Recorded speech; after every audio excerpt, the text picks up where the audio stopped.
God gifted talent मगर discipline की कमी।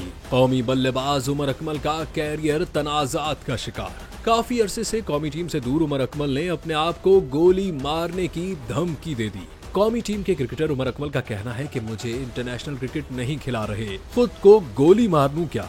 अपने बयान में उनका कहना था कि मुझसे बड़ी उम्र के खिलाड़ी खेल रहे हैं लेकिन मुझे नहीं खिलाया जा रहा।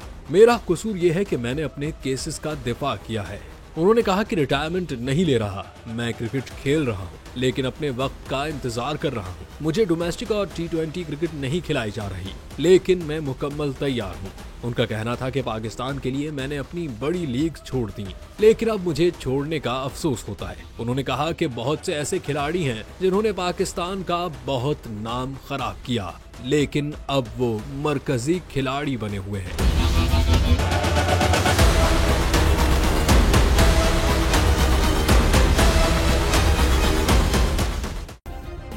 सब्सक्राइब करें और बेल दबाएं ताकि कोई खबर रह न जाए।